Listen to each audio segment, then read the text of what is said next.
ঘরে তো কিছুই নেই, মেয়েটাকে আজকে আবার সকালে কি খেতে দিই, কি যে করি। একটা কাজ করি, মেয়েটাকে বরঞ্চ আজকে দাদা বাবুর বাড়িতে নিয়ে চলে যাই, ওখানে তো ওদের জন্য কত রকমের রান্না করি, মেয়েটাও না ওখান থেকে একটুখানি খেয়ে নেবে। এমনিও মেয়েটা আমার কাছে রোজ ভালো মন্দ কিছু খাবার জন্য বায়না করে, কিন্তু আমাদের তো সেরকম সামর্থ্য নেই, তাই মেয়েটাকে ভালো মন্দ কিছু খাওয়াতেও পারি না। মেয়েটার কাছে দাদা বাবুর বাড়িতে নিয়ে যাই, ওখান থেকেও আজকে কিছু ভালো মন্দ খেতে পারবে।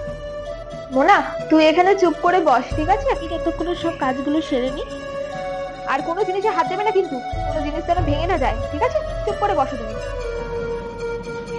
ও, তুই এসে গেছিস? এত দেরি করলি কেন আসতে? আচ্ছা ঠিক আছে, যা, রান্নাঘরে বাসনগুলো রাখা আছে, আগে সেগুলো তাড়াতাড়ি করে মাছ। হ্যাঁ দিদি, আমি এক্ষুনি যাচ্ছি।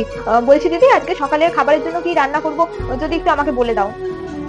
ও হ্যাঁ, দাদাবাবুর জন্য আজকে ব্রেকফাস্টে লুচি আর তরকারি রান্না করবি, ঠিক আছে? আর আমার প্রিন্সেসের জন্য আজকে শুধু ডিম টোস্ট করবি, ঠিক আছে? নে তাড়াতাড়ি যা।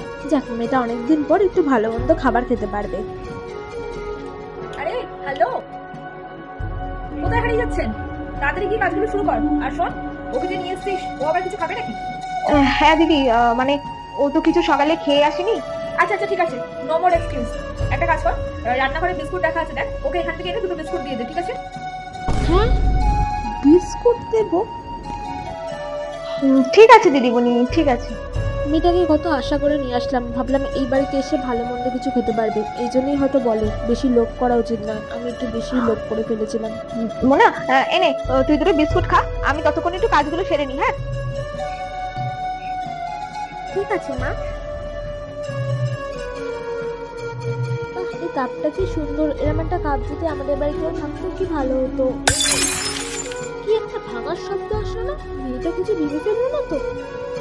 যা, এটা তো ভেঙেই গেল, এবার মা আর আন্টি তো আমাকে খুব বকবে।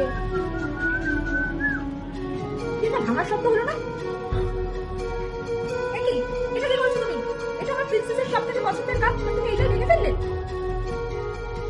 তোকে আমি বারণ করে গেলাম না মোনা, বললাম না চুপ করে বস, কোনো জিনিসে হাত দিবি না।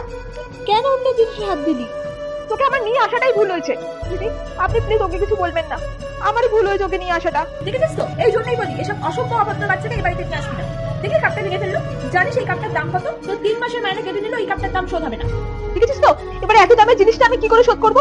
আমরা দিন আনি দিন খাই, এত টাকা কোথা থেকে পাবো এবার?